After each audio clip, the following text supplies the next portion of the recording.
მოგესალმებით მეგობრებო. ეს არის YouTube არხი საფეხბურთო ნიუსები.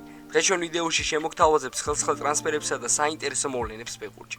თუმცა სანამ ვიდეოს ყურებას დაიწყებდეთ, მინდა გთხოვოთ რომ გამოიწოროთ ჩვენი არხი, რადგან ეს ჩვენ გვაძლევს ძალიან დიდ мотивაციას. ჩართოთ ზარისხილ კი რათა არ გამოგცეს ჩვენი ვიდეოები. მოიწონოთ ვიდეო და აუცილებლად გაგვიზიაროთ თქვენი აზრი კომენტარებში მოხდარ მოვლენებთან დაკავშირებით. ახლა კი დავიწყოთ.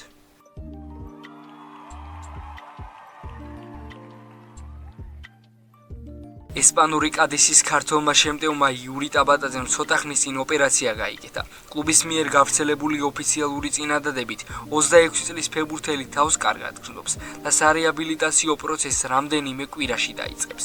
ამ ხუთშაბათს მადრიდში იური ტაბატაძეს მარჯვენა მუხლის წინაჯვარე დინიოგისა და მენისკის ოპერაცია ჩაუტარდა. ოპერაცია, რომელიც ექიმმა ლელისმა ჩაატარა, გეგმის მიხედვით ჩაიარა. ქირურგიული ჩარევისას აღდგა დაზიანებული ადგილები, რომელთა დიაგნოზის მანამდე ჩატარებულმა კვლევებმა დაადასტურა. ფეხბურთელის რეაბილიტაციო პროცესს უახლოეს კვირებში დაიწყებს. შეგახსენებთ, რომ იური ტაბატაძემ ტრავმა ლა ლიგა 2-ის 22 ტურში 18 იანვარს ალბასეტეს წინააღმდეგ მიიღო. ქართველი შემტევი მოედანზე 61 წუთიდან გამოჩნდა და 70 წუთზე მიღებული დაზიანების გამო მთავარ მწვრთნელს მისი შეცვლა მოუწია. სამწუხარო ტრავმის გამო ტაბატაძისთვის სეზონი ნაადრევად დასრულდა. ლა ლიგა 2-ში კადისის მაისურით მან 18 შეხვედრის ჩატარება მოახერხა და 6 გოლის გაიტანა. თურქული ტრაბზონსპორი ზურიკო დავითაშვილის ტრანსფერზე მუშაობას აგრძელებს. ადგილობრივი მედიის ცნობით შავი ზღვის პირელებს საქართველოს ნაკრების შემტევის დამატება მტკიცე და გადაწყვეტილი. ვინაიდან ამ დროისთვის ტრაბზონსპორი ჩემპიონთა ლიდერ ფენერბახჩეს 2 ქულით ჩამორჩება და ჩემპიონობისთვის საბრძოლოად შეტევის გაძლიერება სურს. თურქული მედიის ინფორმაციით ტრაბზონსპორმა სენტ-ეტიენს გაუმჯობესებული შეთავაზებით მიმართა.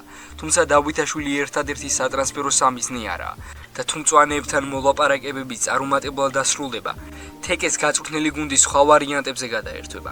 გამოცემა ჰაიტსპორი ასევე წერს, რომ თურქულმა კლუბმა ზურიკოსთანაც დაამყარა კონტაქტი.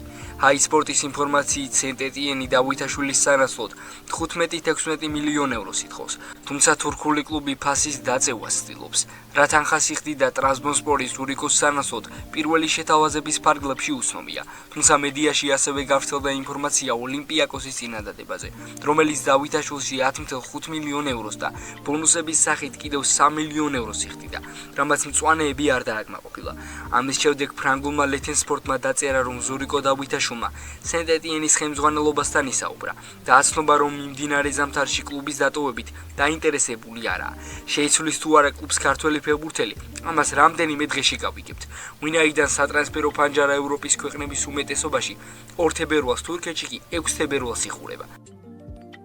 ახალი არავისთვის არის, რომ გიორგი ქოჩორაშვილს სპორტინგში სათამაშო დრო არ ეძლევა და მისი წასვლის შესახებ ბევრი იწერება. ბოლო პერიოდში ქართულ ნახევარმცველს ლევანტეს უკავშირებენ, თუმცა სულ ცოტა ხნის წინ ახალი ინფორმაცია გავრცელდა. ესპანური გამოცემა მოიქელესი წერს, რომ ვიგოს სელტა გიორგის ვარიანტს განიხილავს. გიორგი ქოჩორაშვილი კვლავ მოხვდა სელტას ინტერესთა არეალში. ის ერთ-ერთია იმ ფეხბურთელებს შორის, ვისაც კლუბი ნახევარდაცვის გასაძლიერებლად განიხილავს. ამ ეტაპზე საქმე მხოლოდ მცირე ინტერესს ეხება, მსგავსად სხვა კანდიდატებისა, მათ შორის ლერმასი, რომელიც ამჟამად კრისტალ პალასში თამაშობს, თუმცა მისი ტრანსფერი მაღალი ხელფასის გამო გამოირიცხა. გიორგი ქოჩორაშვილი ესპანურ ფეხბურთში გამოცდილ მოთამაშედ ითვლება. კარიერა ჟირონას აკადემიაში დაიწყო, რის შედეგად ითამაშა პერალადში, ლევანტე B-ში, კასტელონში და შემდეგ ლევანტეს პირველ გუნდში, სადაც სეგუნდა დივიზიონში გამორჩეული თამაში აჩვენა. გასულ ზაფხულს მან პორტუგალიური გრანდი სპორტინგის ყურადღება მიიპყრო, რომელმაც მის ტრანსფერის სანაცვლოდ 5.5 მილიონი ევრო გადაიხადა. თუმცა ლისაბონურ კლუბში ქოჩორაშვილს სათამაშო დრო შეზღუდული ჰქონდა.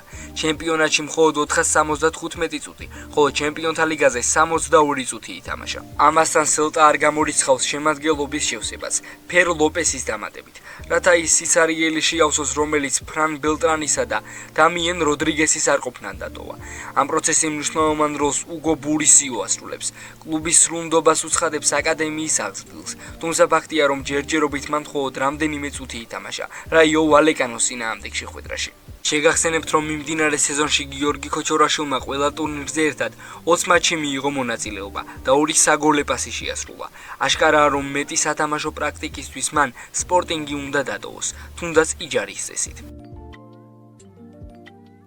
ჩემპიონთა ლიგის ფაზის ბოლო ტურში პარი სენ-ჟერმენმა ნიუკას უმასპინძლა და ქულები დაკარგა. მატჩი ფრედ 1-1 დასრულდა და ლუის ენრიკეს გუნდი პირველ 8 გუნდში ვერ მოხვდა. თუმცა ყველაზე ცუდი ეს არ იყო.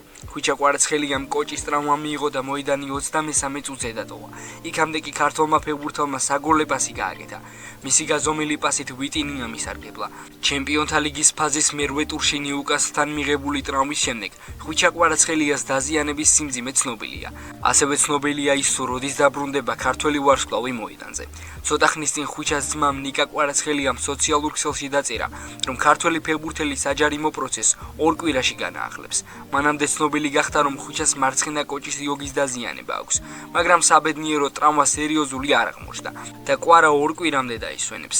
კვარას მდგომარეობაზე ერთ-ერთი ფრანგული გამოცემაც წერს და ამბობს, რომ მისი არ ყოფნა კლუბს ძალიან დაეთყობა.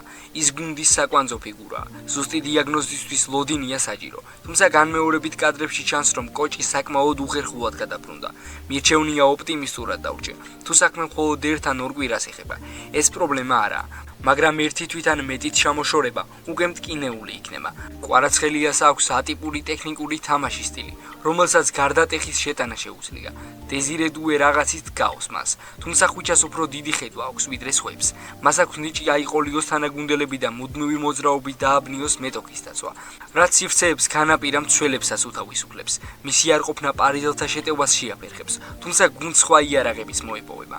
აქვე გეტყვით იმასაც, რომ ცნობილია თუ ვინ შეიძლება იყოს პარი სენ-ჟერმენის მეტოქე პლეი-აუთში. ტურნირის მოქმედი ჩემპიონი წილის ყრის შემდეგ მონაკოს ან ყარაბაღს დაუპირისპირდება. საინტერესო ის გახლავს, რომ თუ PSG მერვედ ფინალში გავა, რაც საკმაოდ რეალურია, მათი მეტოქე ჩელსი ან ბარსელონა იქნება. საქართველოს ნაკრების ცენტრალურმა მცველმა საბა საზანოვმა შესაძლოა ფიორენტინაში გააგრძელოს კარიერა. ამის შესახებ ავტორიტეტული იტალიური გამოცემა კორიელა დელა სპორტი წერს. გამოცემის ინფორმაციით, ტორინოს მთავარი სატრანსფერო სამიზნე იების 26 წლის მცველი ლუკა რანიერია, რომლის სანაცვლოდ ტურინული კლუბი მზადაა ფლორენციელებს რამდენიმე ფეხბურთელი შესთავაზოს. აგენტმა რანიერი რამდენიმე კლუბს, მათ შორის ტორინოს შესთავაზა. ფიორენტინა მის სანაცვლოდ 8-დან 10 მილიონ ევროს ითხოვს. ხარები კი ფეხბურთელების გაცვლას თავაზობენ. ასეთ შემთხვევაში ფლორენციაში საბა საზანოვი და კრისტიანო ბირაგი გადაბარგდებიან, წერს გამოცემა. როგორც ცნობილია, საბა საზანოვი ტორინოს მთავარი მწვრთნელის, მარკო ბარონის გეგმებში არ შედის და ტურინულ კლუბს სურს ქართულ მცველს მიმდინარე სატრანსფერო ფანჯრის დახურვამდე დაიმშვიდობოს. ვინაიდან ზაფხულში საბა თავისუფალი აგენტი გახდება. რამდენიმე დღის წინ მედიასთან საუბარში საბას მამამ ანდრეი საზანოვმა განაცხადა, რომ 23 წლის მცველს ტოპ 5 ჩემპიონატის კლუბები იწვევენ და თუ ტორინო პრობლემას არ შექმნის, ფეხბურთელი კლუბს ამთვის ბოლომდე შეიცვლის. მეგობრებო, დღეისათვის სულ ეს იყო. თუ ვიდეო 3 ნაწილამდე მოხვედი, აუცილებლად მოიწონო ვიდეო და გამოიწერეთ ჩვენი არხი. ასევე არ დაგაუწყეთ, გამოიწერეთ ჩვენი Instagram და TikTok გვერდები. ჩვენ კი შევხვდებით მომავალ ვიდეოში.